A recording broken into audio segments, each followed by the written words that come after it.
You have been summoned on a journey by Trilobite and Virgin Games to a place where mysteries will unfold, questions will be answered, and unthinkable acts committed. Take the time to find out what's inside. Away from all this wind and rain. The six arrive. The fire lights their eyes. Invited here to learn to play the game.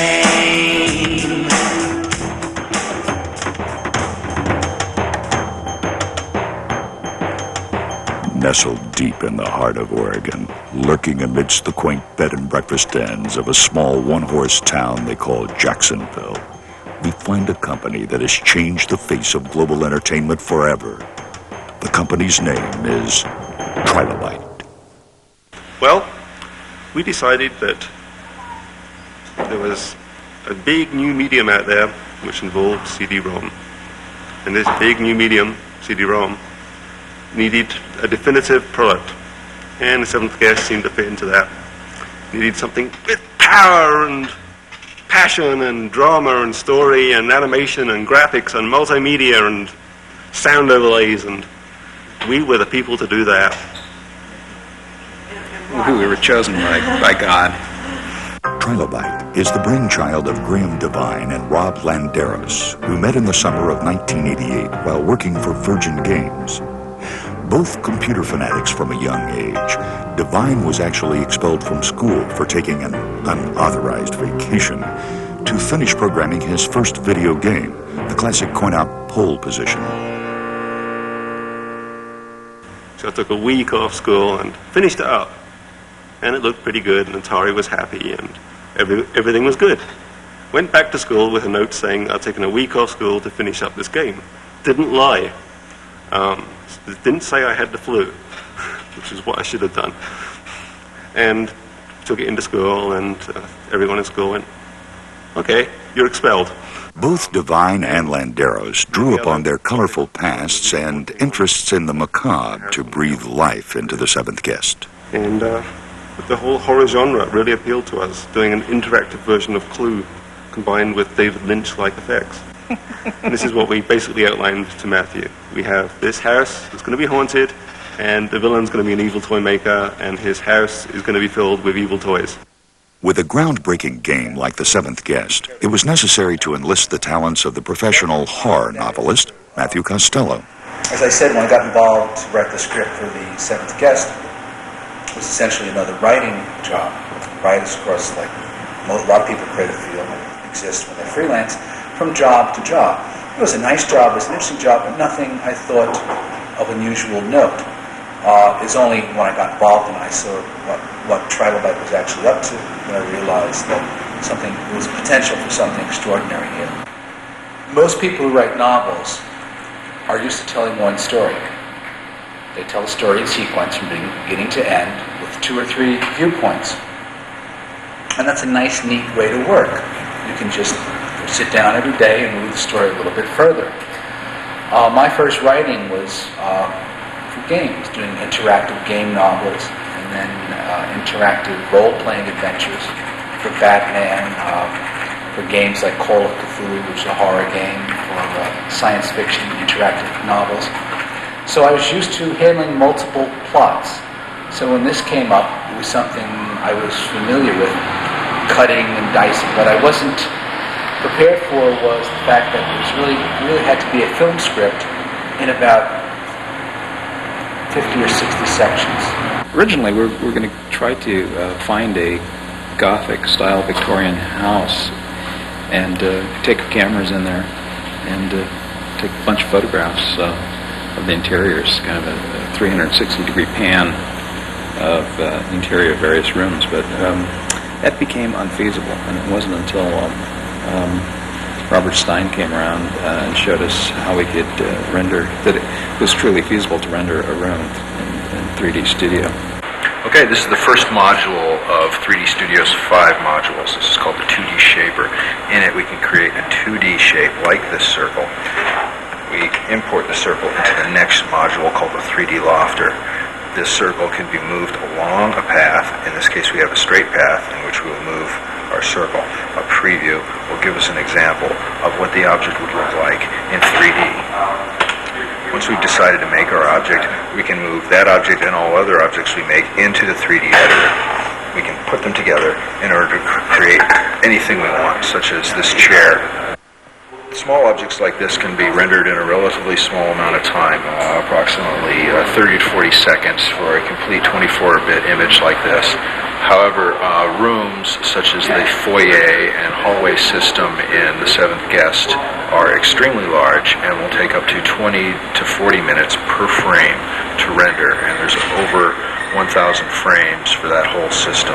I knew Graham and Rob for several years working at Virgin Games. I had left Virgin and moved to Seattle, and they had informed me that they were planning to form their own company, so when the opportunity arose, I jumped to it.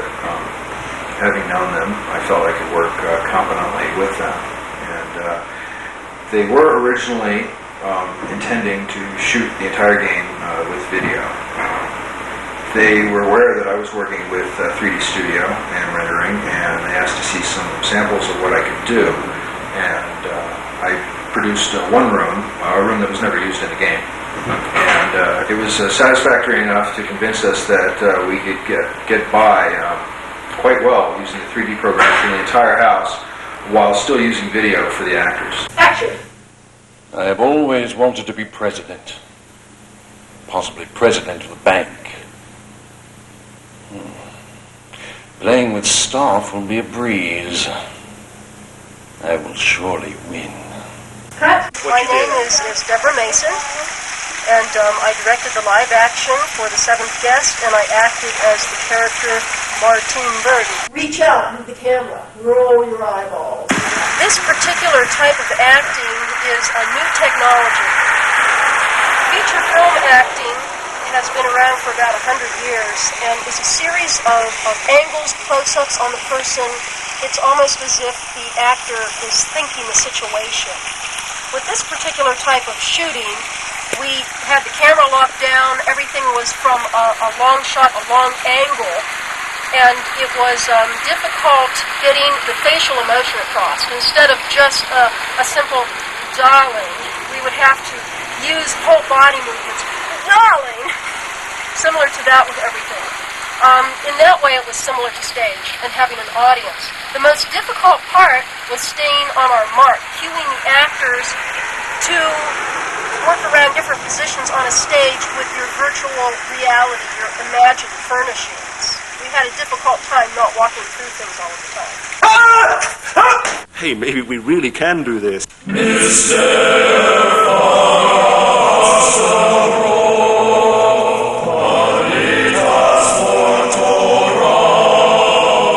When we first got in touch with the Fat Man, we didn't know who the heck he was.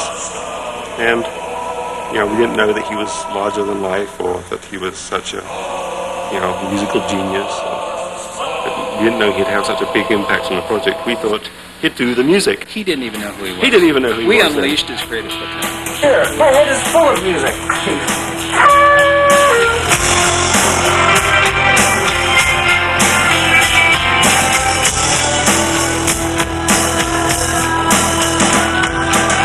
Here I am. This is my team. I'm the Fat Man.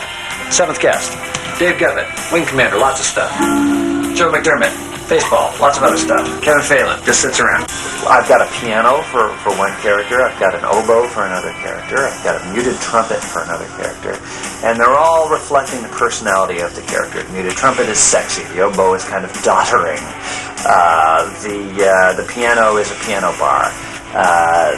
There's a circus, there's an organ like from a circus sideshow, and that's for the musician. He's a mysterious guy, or he wants to be a mysterious guy, so it's not really mysterious. Pseudo-mysterious. You know, pseudo-mysterious. It's a musical style, really.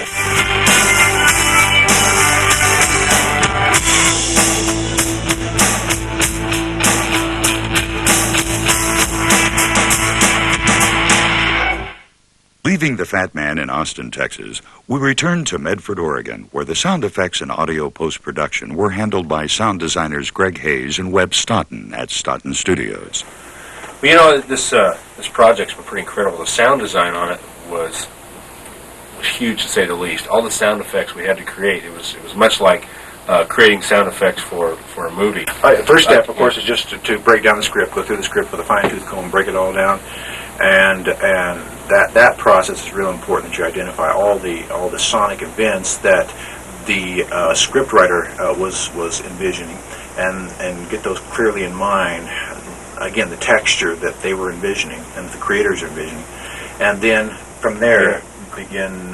Greg would issue me lists of sound effects, and I would go in the script and see how the sound effects plugged in, and then we would literally go and say, okay, we have these effects already available to us. Let's use these, but these are the ones that have to be created. For instance, some of the effects we did, one little sequence we did, we took a coconut, and we broke this coconut into multiple pieces, trying to get a great head cracking sound. So when one of the guys gets slammed up against the wall, his head cracks. So it gets back to that thing of you create a very deep, rich environment for each of these areas, and that's the process of it's a layer at a time, and you've got to know when to stop. You know, you can overbuild certain areas, and so you've got to find that balance. We'd go in and we'd look at the rooms, and we'd say, okay, we have a room here that's, what's the estimated diameter of this room?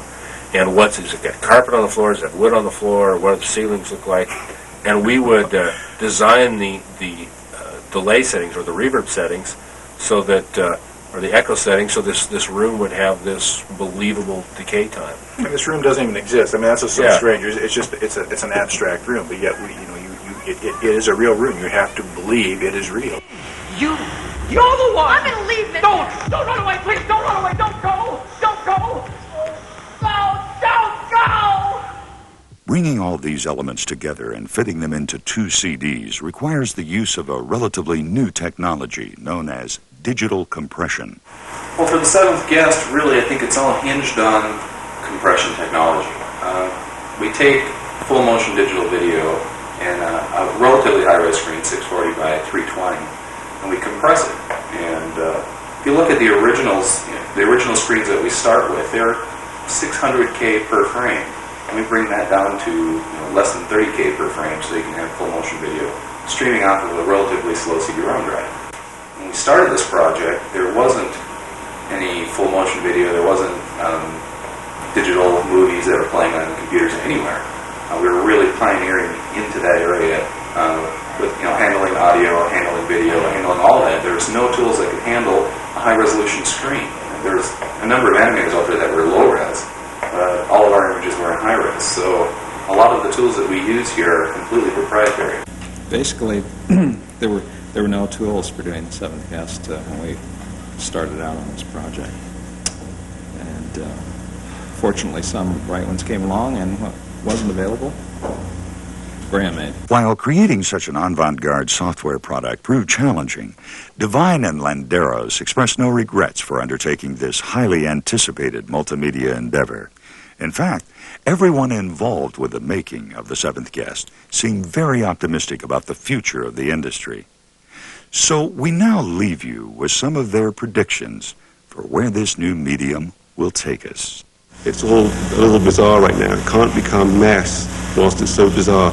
I think as the next few months, not even years, go by, that there's going to be such an explosion in the CD-ROM technology that that is how you're going to buy games. Versions of Guest and follow-up Trilobyte products will, I'm sure, find their way into all those platforms also.